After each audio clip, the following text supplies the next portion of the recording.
जो बढ़िया मिशन हिर को लिया जो पंडित भैरन में बुलवायो और बैठ बगल रानी ने बाबू सारा हाल बतायो कि अर्जी सुन ले पंडित बाबा।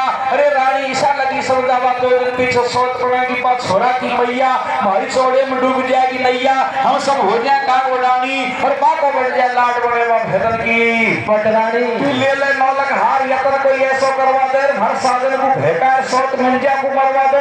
इतनी बात को सुन करके झट से पंडित खड़ा हो जाता है और रानी के सामने हाथ जोड़ के कहता है महारानियों में तो हत्या मोल बिल्कुल भी नहीं लूंगा। इतनी बात को सुन करके रानी कहती है पंडित जी तू हमारी बात पे ध्यान दे सुन तो पति मार के सती हुई त्रिया चरित्र जाने नहीं कोई पति मार के सती हुई। तू त्रियान के चरित्र को नहीं जानता क्या तो तू हमारा काम हंसते हंसते कर दे।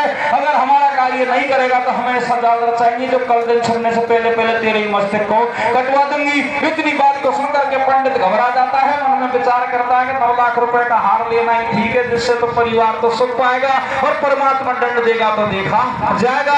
इस तरीका से सजना 9 लाख रुपए के हार को जेब में रख लेता है और पंचांगों में श्रेष्ठ पंचांग निर्णय सागर पंचांग को लेकर के पंडित जी राजा की आम खास कचेरी की तरफ चल देता है।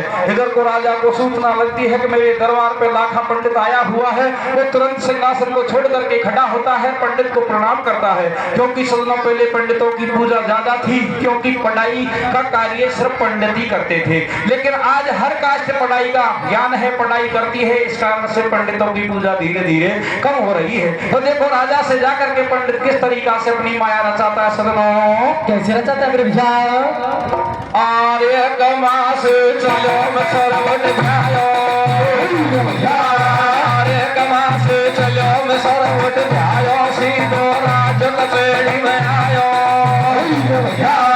बोल धरो पंचांग देख राजा से न्यू बतरायो अरे के राजा सुन ले बात हमारी अब तो मुक्ति आ गई। अरे कतो पे लगो सनी चरणिया तेरी चौड़े में डूब गई नैया। अरे तुम्हें जो पूछो पंडित को पूछो सही बात बता दे मुझको। अरे करे का देख गौर कर भारी डूबेगी नैया ये सीता दिखे बीमारी। हार बलवान बड़ो शैतान जन्म तिर ले गो हार बलवान बड़ो शैतान जन्म तिर ले गो पैदा हो गई नरवर गढ़ का खंड खंड कर दे गो। अरे कैसे वेद बतावे महारो रानी को दीजो देश निकालो। अरे कवन में जाए खत्म करवा जो अरे कवन में जाए खत्म करवा जो बिंदी वाकू में तो छुड़वा जो अरे दोनों ने नकाड मंगवा जो अरे दोनों ने नकाड मंगवा जो।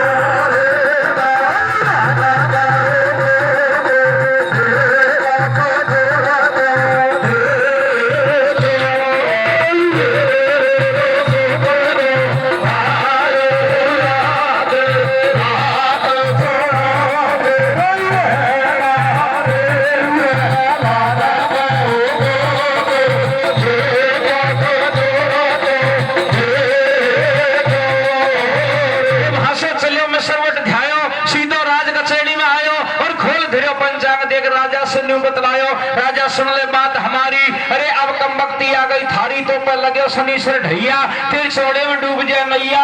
मैंने पूछू पंडितों को अरे तू सही बात बता दे मोकू रेखा देख गौर कर भारी और क्यों डूबेगी नैया ऐसी का दिखे बीमारी। तो पंडित जी कहता है कि होनहार बलवान बड़ो शैतान जन्म तेर लेगो और पैदा होता है नरबरगढ़ का खंड खंड कर देगो। अरे ऐसे वेद बतावे हरो रानी को दीजिए जो देश निकालो पन में जार खत्म करवा जो जिंदी आपो में छिड़वा जो दोनों नैन कार्ड मंगवा जो इस तरीका से पंडित कह देता है राजा से और राजा तुरंत विश्वास कर लेता है मंत्री से कहता है कि मंत्रियों जाओ और महल में से रानी मंजा को बुला के आम खास कचेड़ी में लाओ। तो सजना तो मंत्री जाते हैं रानी मंजा को बुला के लाते हैं और इधर को राजा प्रथम है जो कहता है कि रानी तू पतिव्रता है। अब स्त्री को ध्यान देने योग्य बात है कि पतिव्रता नारी के ऊपर कितनी आंच आती है और पति धर्म कैसा होता है, इसको कैसा निभाना चाहिए। तो रानी से कहता है कि रानी तू पतिव्रता नारी है तो जा ये सिंहासन बना हुआ है रथ के ऊपर, इस पे बैठ जा, तुझे देश निकाला का हुक्म है। तो रानी तुरंत हाथ जोड़ के सभा को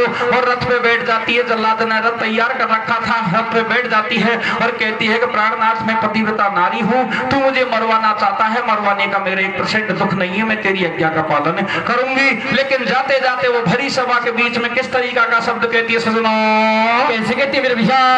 अरे रे रे तो छोड़ा दिए रानों में लोभों क्या सहारी, कैसे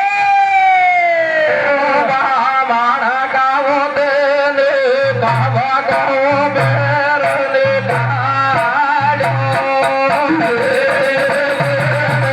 छोड़ा दे बाबा लोभों क्या सहारी,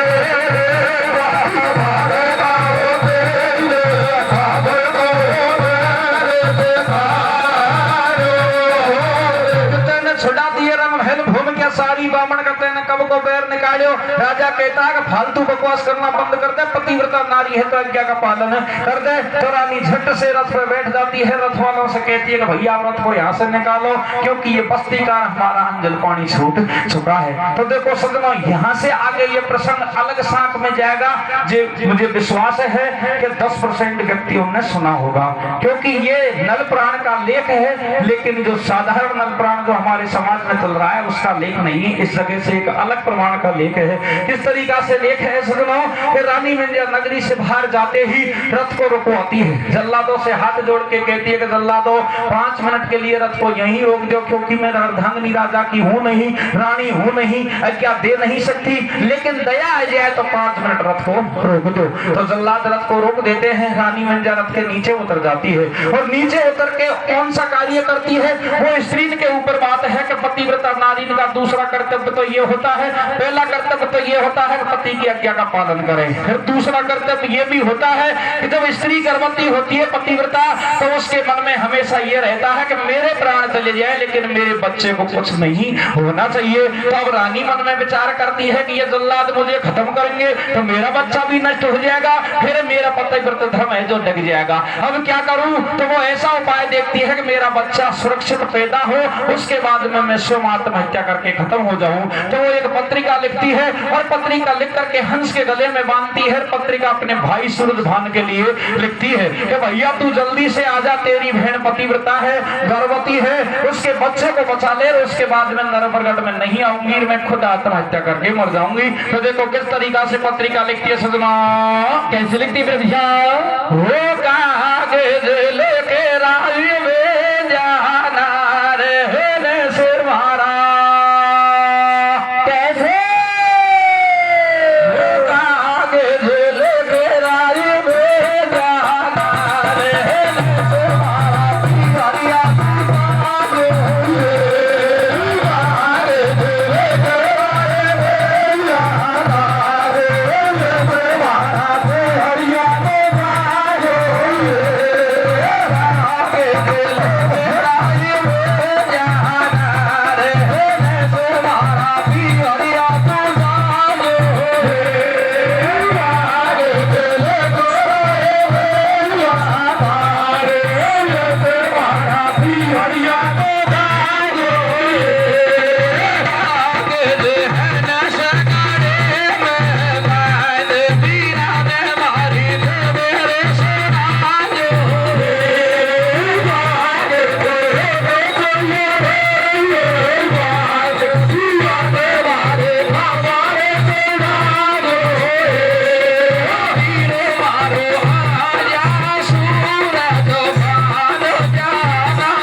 को लिख करके हंस को आदेश देती है कि भैया तू आसमान में उड़ जा। अब होली का संयोग देखो, सूरज भान भी शिकार खेलने के लिए उसी वन में आ जाता है। सूरज भान के एक नियम था कि जब तक शिकार नहीं मिलती थी, जब तक वो भोजन पानी ग्रहण नहीं करता था, तो दिन के 2 बज जाते हैं, शिकार नहीं मिलती है तो धनुष बाणों को पृथ्वी पे पटक देता है। शंकर भगवान को याद करता है, अपने दोनों हाथों को कमर कर लगा के आसमान की तरफ देख के कि भगवान आज क्या लीला हो रही है, मुझे भूख भी लग रही है, प्यास भी सता रही है, मैं क्या करूं। उसी टाइम पर रानी मंजा का भेजा हुआ वो दूत हंस आसमान से जा रहा था, उसको नजर पड़ जाता है तो सूरज भान झट से अपने धनुष बाणों को उठाता है, निशाना लगाता है, हंस नीचे गिर जाता है। लेकिन जैसे ही उठाने के लिए जाता है तो गले में पत्रिका को देख करके सूरज भान घबरा जाता है कि ये तो किसी का दूत है, साधारण हंस नहीं है। और फिर पत्रिका को पलटाता है तो और घबरा जाता है कि दूत को मारना तो वैसे ही कानूनी अपराध है, जिसमें तो मेरा ही दूत था, मैंने ही मार दिया, अब भगवान मुझे जगह भी नहीं देगा। लेकिन पत्रिका को कैसे पढ़ता है, रानी मंजा दूत को कैसे भेजती है सजनों, कैसे भेजती है मेरे भैया? और उड़ गए हंसा आसमान में पर पंख दिए फैलाए, उड़ गए हंसा आसमान में पर पंख दिए फैलाए, लाले बादल की लाली में जैसे कला कबूतर खाए, इधर उधर को हंसा घूमे जैसे बादल मंडराए, खेलन गयो शिकार में वन में सूरज रहो निशान लगाए,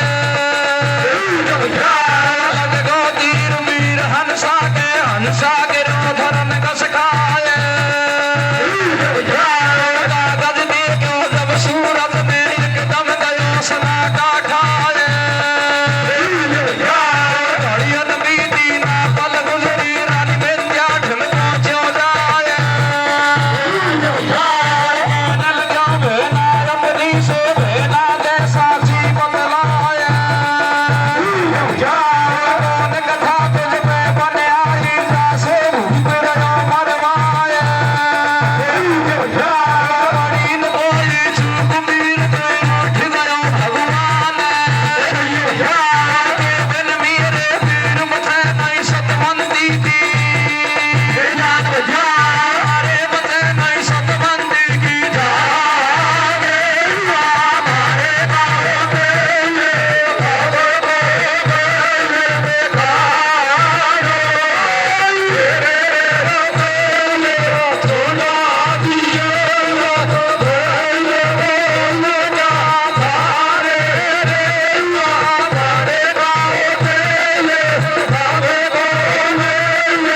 गाँव में उड़ गए हंसा आसमान में अध पर पंख दिए फैलाए, काले बादल की लाली में जैसे कला कबूतर खाए, इधर उधर को हंसा घूमे जैसे बादल रहो मंडराए, खेलन गयो शिकार वेपन में सूरज रहो निशान लगाए, अरे लगो तीर वीर हंसा गिरो धरन कस खाए, और कागज देखो जब सूरज ने कदम गयो सना का खाए, घड़ियन बीती नापल गुजरी रानी मिंजा ढिग पहुंचो जाए, और कहन लगे भेना अपनी से भेना दे साची बतलाए, अरे कौन कथा तुझ पे बन आई जासे भूप रहो मरवाए, पड़ी न कोई चूक वीर नहीं रूठ गयो भगवान, और तो बिन मेरे वीर बचे नहीं सतमंती की जान। तो सजना सूरज भान अपनी भेड़ा से जाकर के कहता है कि भेड़ा एक बात बता, मैं भेड़ का भाई हूँ, छिंदाड़ का भाई नहीं, कहने का मतलब सत्य का साथ दूंगा असत्य का नहीं, कि तू ये बता कि गलती तेरी है कि जीजा जी की। इतनी बात को सुन करके मंजा कहती है कि भैया मैं तेरी कसम खाती हूँ, मैया के दूध की कसम खाती हूँ, तेरा जीजा जी फल लाया, सारी दौरानी जिठानी ने खाए, उनके ऊपर परमात्मा की कृपा हुई नहीं, मेरे ऊपर परमात्मा की कृपा हो गई, बता इसमें मेरी गलती क्या है। पंडित जी ने जाने कैसे बहका यार, मुझे देश ने गाड़ा दिलवा दिया। इतनी बात को सुन करके सूरज भान कहता है कि मंजिया मेरी भेड़ कभी नहीं बन में जाबा की, और सूरज है बलवान चले का प्रथम राजा की। अरे जल्लादो जाओ, तुम्हारा तो राजा है और मेरा वो जीजा है, उससे जाके कह देना कि तुम्हारा साला सूरज भान फुलबगिया में आ चुका है और रानी मंजिया को देश निकाला देने से मना कर रहा है। तो देखो सजनों, जल्लाद जाके राजा से कह देते हैं, राजा फिर भी नहीं समझा और अपनी चतुरंगनी से न सजा के फुलबगिया में चढ़ाई कर देता है। इस जगह सत्य के जीजा के साड़ा के घोर युद्ध होता है, जिसमें राजा की हार हो जाती है। किस तरीके से हार होती है सजनों, कैसे होती है फिर भैया? कि सोनवीर हमारे कैसे सुन वीर हमारे अखियों के तारे विपदा में सब्र बधारे मर्जी तो है कई भाग्यवान की पुती ने बादर फारे जबरन बन तारे रक्षा तो की जो मेरे प्राण की। मार्ग छोड़ दो भैया। तो देखो किस तरीका से हौसला लगा, देखो किस तरीका से जाके दूत कहते हैं और दूत कहते हैं राजा किस तरीका से युद्ध करने के लिए तैयार होता। सजनों कैसे होता है मेरे भैया? और एक ऐसी सुनी दूत की बेना जब राजा ने सजा लाई। और एक ऐसी सुनी दूत की बेना जब राजा ने सजा लाई सेना। और एक राजा चलो बाग में आयो देखे तो राजा से सूरज भाने श्याम बतलायो। और एक मैनू पूछूं जीजा तू सही बात बता दे। और एक गलती हाथन से करवावे या मंजा पूछूं मरवावे। माता का लेख मिटे नहीं तू क्या पूछे बाजी। मरवाए तू छुड़वाए तू या तो या मैं मेरी।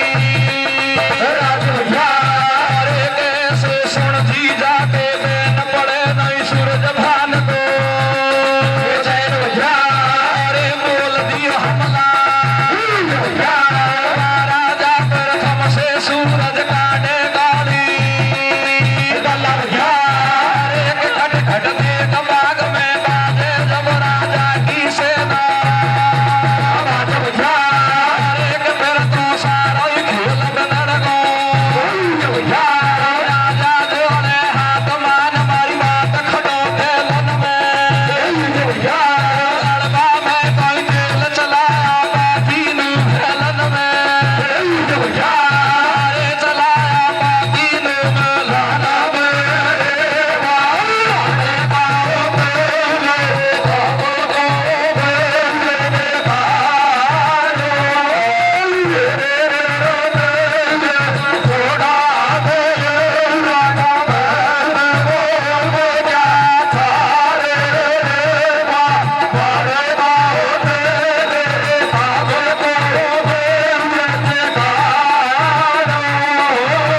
ऐसी सुनी दूत की बहना जब राजा ने सजा लई सेना प्रथम चलियो बाग में आयो। और वहां देखे तो राजा से सूरज भाने श्या बतलायो कि मैंने पूछूं जीजा तोकू अरे तू सही बात बता दे मोकू गलती हतन से करवावे या मिंजा कुछ मरवावे। भेमाता का लेख मिटे नहीं तू क्या पूछे पाजी।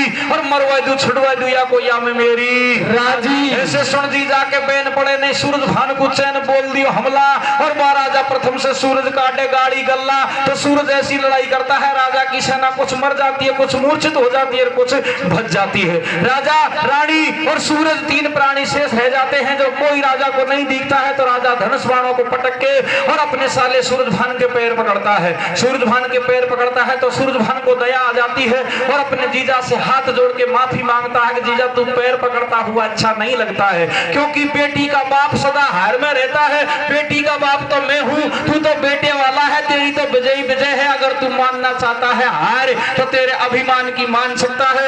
इतनी बात को सुन करके राजा के मन में विश्वास हो जाता है कि अभी मुझे ये खत्म नहीं करेगा। लेकिन सदनो राजा की बेईमानी नहीं जाती है। सूरज भान से कहता है कि सूरज दोस्त मिला मुझे 2-3 साल होगी तू तेरे रथ को लेकर के नरवरगढ़ की तरफ चले और मैं भी तेरी बहन को मेरे रथ में बिठा करके नरवरगढ़ को ले चलूंगा और मैं वहां चल करके बातचीत करेंगे। सजनो रानी को रथ में बिठा लेता है। अब तीसरी बात फिर स्क्रीन पे पहुंच जाती है तो राजा प्रथम अपनी घरवाली से कहता है कि प्राणन प्यारी तू पतिव्रता नारी नहीं है। अगर पतिव्रता नारी होती तो तेरे भैया को नहीं बुलाती। तेरे भैया ने आज मेरी सेना मार दी मूर्छित कर दी कुछ भजा दी मेरी इज्जत मिट्टी में मिट्टी मिला दी। अगर तू पतिव्रता नारी है तो ये बता तेरे भाई सूरज भान की मृत्यु कैसे